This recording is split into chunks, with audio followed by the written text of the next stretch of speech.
Assalamualaikum guys, aku mau cerita. Jadi kemarin itu ada yang tanya sama aku, katanya kenapa sih Chan, kalau kamu itu beli buku banyak-banyak, sebenarnya tujuan kamu itu buat apa sih? Katanya gitu kan. Nah yang pertama aku ngerasa buku-buku aku ini tuh belum banyak karena masih banyak banget wishlist buku yang harus aku beli gitu, tapi belum ada budget jadi sementara bukunya cuman segini aja.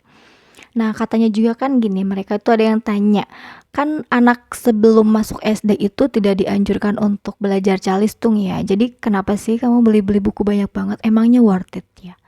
Ya memang sih anak-anak sebelum masuk SD itu tidak dianjurkan untuk calistung, tapi bukan berarti kita juga tidak mengenalkannya buku sejak dini gitu. Nah, yang kedua, tentu saja aku membeli buku-buku banyak ini itu bentuk tanggung jawab aku kepada anak-anak aku sebagai seorang ibu. Nah, karena anak itu kan selain dicintai, mereka juga perlu dikasih tahu, distimulasi sama kita juga ya kan. Nah, karena aku ngerasa kalau aku ini itu belum banyak pengetahuannya, sangat banyak banget keterbatasannya. Jadi, salah satu alternatif aku untuk memenuhi hak-hak anak aku itu ya dengan buku-buku ini gitu. Selain itu, banyak juga penelitian yang mengatakan bahwa anak-anak yang sudah dikenalkan dengan buku sejak dalam kandungan, sejak mereka masih bayi, itu terbukti lebih cerdas, performa akademiknya lebih baik, dan juga mentalnya lebih sehat. Nah, sayangnya anak aku baru dikenalkan dengan buku itu pada saat usianya 5 tahun. Walaupun sedikit terlambat, buku-buku ini membantu aku banget dalam menyapi gadget, membantu anak menambah kosakatanya, melatih konsentrasinya. Jadi, kalau misalkan anak sudah menguasai banyak kosakata dan juga rentang konsentrasinya sudah panjang, ini itu akan memudahkan dia belajar ketika di sekolah nanti.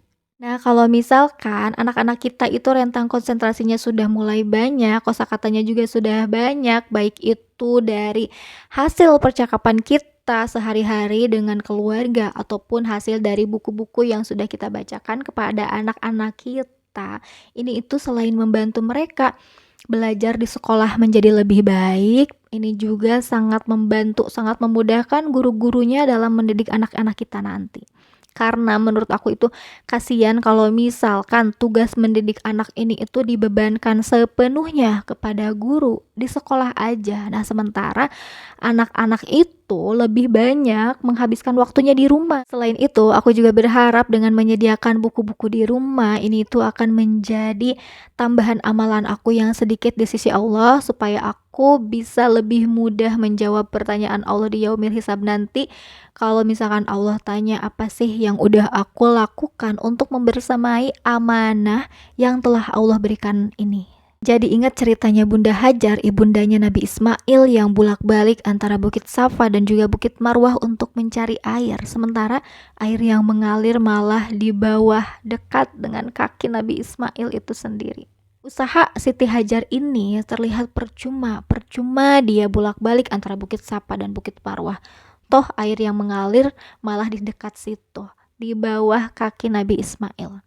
Tapi itulah yang dicatat oleh Allah, usaha ibunda Nabi Ismail, usaha Bunda Hajar untuk mendapatkan air tersebut. Itulah yang Allah abadikan di dalam Al-Quran, di mana ketika Bunda Hajar berlari tanpa putus asa bolak-balik antara Bukit Safa dan Bukit Marwah dengan keyakinannya terhadap Allah.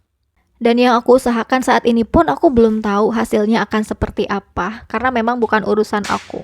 Soal masa depan, soal hasil itu sudah menjadi rahasia Allah, menjadi hak-hak Allah akan seperti apa. Yang penting aku sudah berusaha menjalankan tugas aku sebagai ibu sebaik mungkin, sebisa aku. Dan mudah-mudahan aku berharap hasilnya diberikan yang terbaik juga sama Allah. Dan juga mudah-mudahan yang aku lakukan ini menjadi pemberat timbangan amal kebaikan aku di akhirat nanti.